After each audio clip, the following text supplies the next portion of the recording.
Hey everyone, welcome back to Miniature Painting 101, a series of videos where I teach you all about painting miniatures from start to finish and everything in between. Yes. And now we're going to be working on some Eldar Craft World color schemes with Iyanden color scheme. Yellow bodies, blue heads, everyone's happy. So we start off by with this model primed gray, and then from a 45-degree angle I applied a white primer. Now if you want to go with a single primer, I recommend white since the majority of the body will be yellow. We'll start off with AVERLAND Sunset, and you want the yellows to be as true as possible, so I always recommend light priming. I just did the extra gray step, that way it has a little bit of shading and the yellow will take advantage of that and just provide some extra depth. So I thinned down my AVERLAND Sunset with some acrylic medium, and and just started applying it to all of the body and the middle of the face. Basically, for the helmet, the face will be yellow and the body will be yellow. Everything else will be blue. So the key is with this yellow is, number one, get a solid coat. Whenever going over white, I find, using a kind of a glazing approach, you got to get a solid foundation before continuing. So if after single application you find some spots are lacking, definitely apply a second coat to these areas before proceeding to a shade or any highlights that you wish. So as you can see here, I'm just applying a nice solid coat of AVERLAND Sunset over the miniature. As I said, I did thin it down slightly because I don't want it to go on too clumpy. We'll be applying several layers over these areas, and you don't want it to go on too clumpy and obscure the really nice details on this model. The Eldar Guardians, such as this one, have really nice details on them, you know, and you want to take advantage of the details and make it look nice. You don't want it to go on too clumpy and obscure the details. That's just not how we roll.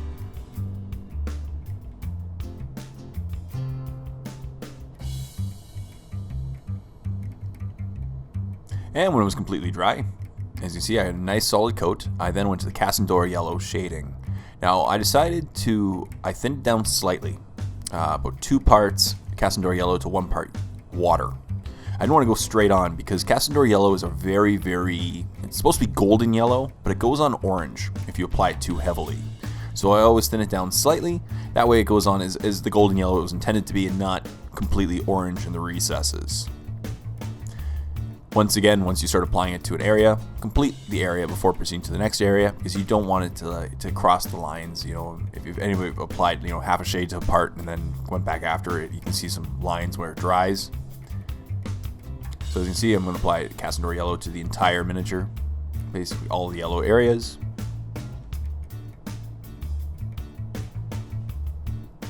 And when that was completely dry once again, I went back to AVERLAND Sunset because I wanted the recesses to be, I wanted to be one continuous spectrum of colors. I didn't want it to be too extreme from one to the next. So building up once again with the base color really helps prevent that. So I'm focusing on all the raised areas of the model, leaving the recesses in the areas facing vertically down. Basically, I'm taking a zenithal approach with this, with each step. And I'm allowing the muscles, because this armor has a lot of musculature. I'm allowing the muscles to dictate my highlighting, as you can see. So I'm leaving the edges and the recesses shaded, and I'm building up the raised areas with AVERLAND Sunset once again. And of course, I did thin this down again. I use the same actual batch that I did before. I use a wet palette when making these tutorials, and wet palettes help keep your paint, wet, so you can keep painting with it.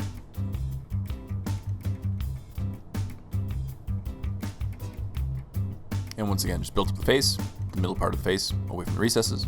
And now I'm going to take some YRIEL yellow and add it to the AVERLAND Sunset. So now I have a 1-to-1 mix of AVERLAND Sunset and YRIEL yellow, and I'm going to once again build up the areas, focusing more where my light source is hitting. So like the center part of the chest, the muscles, the top part of his kind of his backpack, top part of his arms, I'm building up the muscles as we go, not going as far as I did the previous step. So it'll be one nice continuous gradient of colors that we're building up on these areas.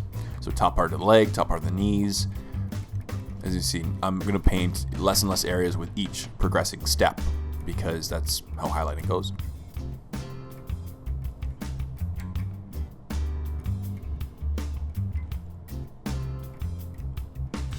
Once again, just looking at where my light source is hitting, using that as a reference point, and then doing a little bit on the back as well. So top of the shoulder blades, top of the arms, tops of the legs. For my Iyanden color scheme, I really like the yellows to be really golden yellow, not very bright in your face yellow. And then we're going to use YRIEL yellow by itself.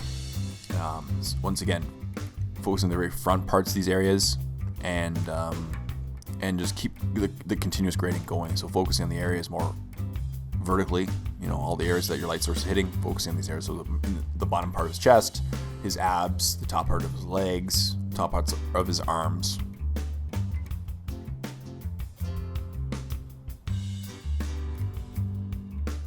And as you see that now, it's getting quite the nice blending. That's the great thing about thinning down your paints, is that it's really easy to blend your colors together like this.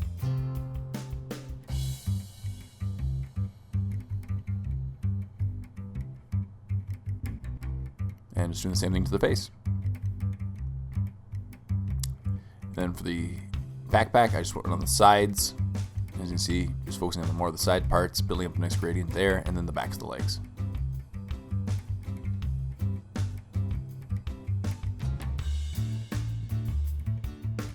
That's it for YRIEL yellow. So now it's time to use the last yellow. This is the bright, bright yellow, Flash GITZ yellow. So for Flash GITZ yellow, we're just going to do an edge highlight over certain details like his backpack, his shoulder blades,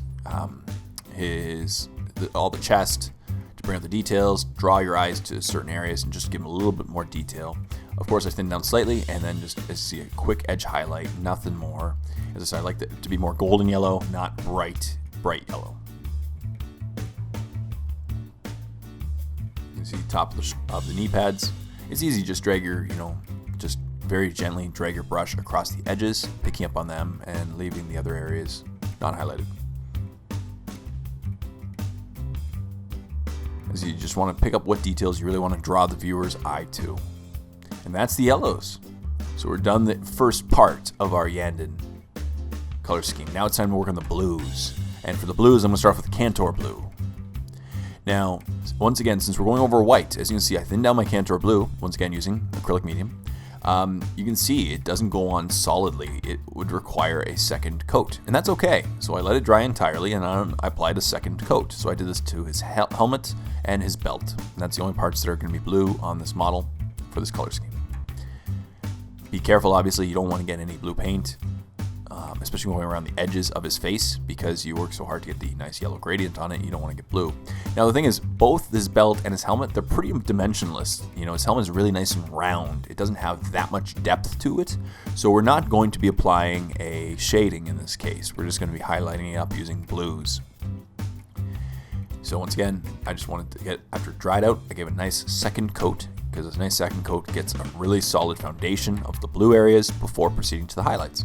And that's the key whenever, especially when you're doing a over light primer such as white. It really does show if you do a light coat. Then I'm going to take some CALEDOR Sky and do a 1-to-1 mix of KANTOR blue and CALEDOR Sky and highlight all basically all the areas that my light source is hitting. So whatever is facing forward and upward, I'm focusing on with the KANTOR blue. I'm leaving the underside of his helmet, the shaded, just pure KANTOR blue. And then, as I said, in the recess, there's a couple edges on the sides. I kept them KANTOR blue and just highlighted up around them. And did the same with the belt afterwards. As you can see now, looking good.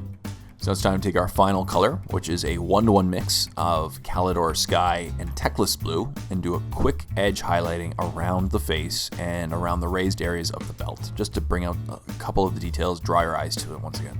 So I'm picking up on the raised surfaces and just doing around the face of the helmet. It's pretty straightforward with these guys. And plus it'll create a nice, what this does is it creates a nice gap between the colors and really accentuates, the faces. You can see now the face really stands out and is really bright in contrast to the helmet. It's great.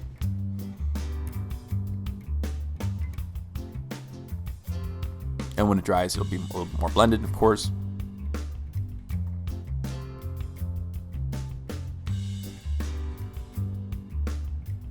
Is just to take your time, and that's pretty much it.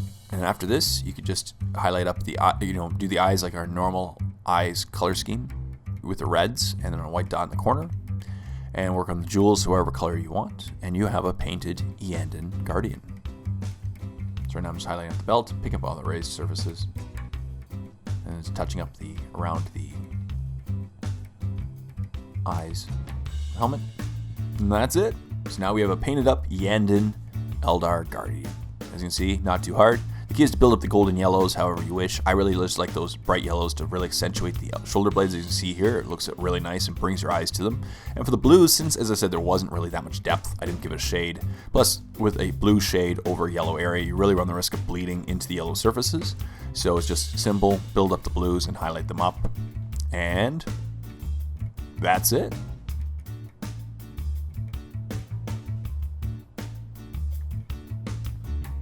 So thank you as always for watching this episode of Miniature Painting 101. I really hope you enjoyed it and learned a bit about painting Iyanden color schemes. Stay tuned for part 95, which is next week, just around the corner. But if you don't want to wait for next week, check out The Warp. Click on the link below for a free 14-day trial to my premium YouTube channel, where not only you get to see the next 6 months worth of Miniature Painting 101 episodes before anyone else, you'll get to see over 80 start to finish painting tutorials, battle reports, face-off episodes, an Airbrush 101 series, just tons of wargaming content that I know you'll love. Go check out The Warp. Until next time, this is Jay saying, happy painting, everyone.